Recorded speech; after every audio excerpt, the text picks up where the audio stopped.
Thank you, Mr. Chairman, and Ranking Member Teaberry for holding this, which is, as I understand it, the third hearing on the need for additional funding for infrastructure investment in the U.S.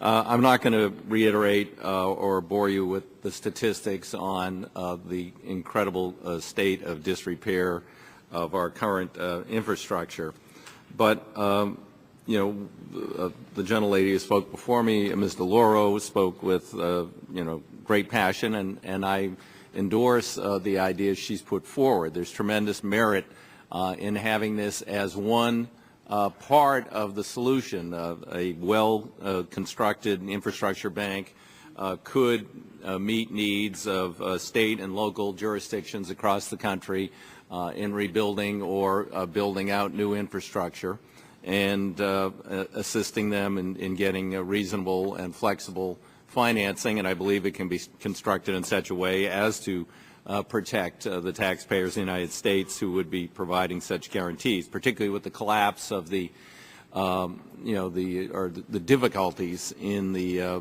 bond market today. It's very expensive to go forward with public infrastructure projects in the existing commercial bond market without some guarantees. I'd certainly recommend to the committee looking at the experience with the Buy America bonds and the unbelievable demand that's out there and the amount of work that's been accomplished. And as she said also, this would provide a tool. Were this in place today, the mayor Villagrosa of Los Angeles would be moving forward with the most ambitious construction of transit projects for a heavily congested urban area in memory. It would be not only put tens of thousands of people to work directly in construction and engineering.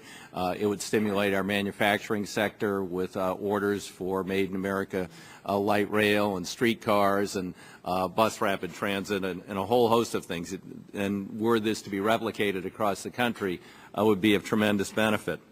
So I recommend it, to you on those terms. And the unique thing, of course, about Los Angeles in this case is that they have a revenue stream. So what they're looking for is a way to leverage that and complete the projects more quickly rather than spending the revenue stream over time. And an infrastructure bank would be unique and helpful in that matter.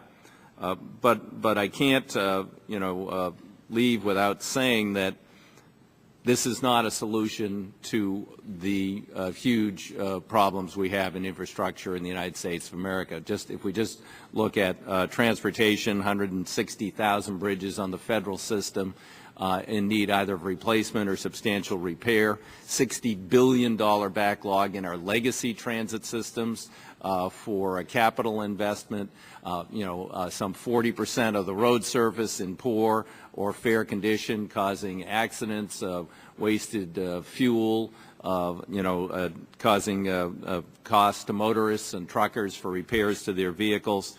This disinvestment does not come without extraordinary cost.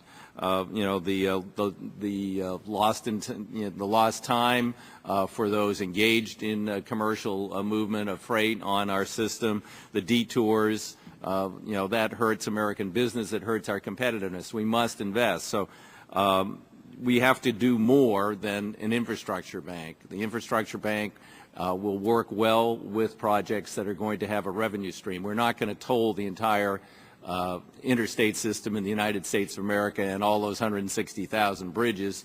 We need a separate and dedicated source of revenue to undertake those projects. There is no transit system in the world that makes money.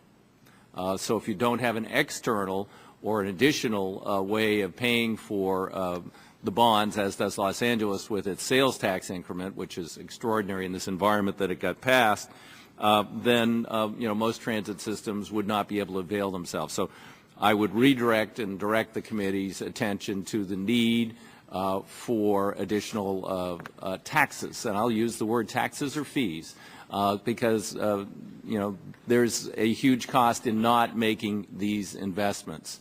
The committee has held hearings on this, and I think that the idea, which has the most, from my non-scientific assessment and talking to people and members of Congress, is taxing oil by the barrel.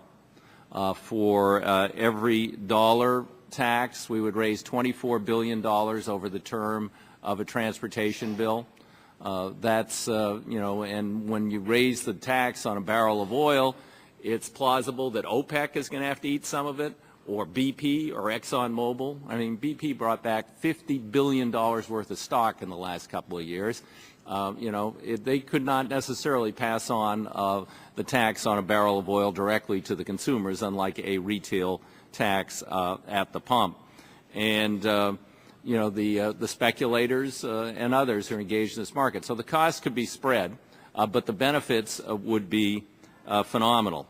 So I would urge the committee to continue to consider that option. The other idea would be to index the gas tax. Since 1993, we've lost 40% of the purchasing power of the federal gas tax. Gas tax has not been increased. And if we were to index it for future construction cost inflation, get estimates from CBO, and then use that to finance, say, 10-year bonds, we could get somewhere between $40 and $60 billion for the Highway Trust Fund. And I would also recommend that to the committee. So I recommend an infrastructure bank. I recommend other sources of funding. We're going to need everything we can bring together to begin to rebuild our legacy systems and build out a 21st century infrastructure for the United States of America to make us more competitive, more healthy, more fuel efficient. Thank the committee for its attention to this matter.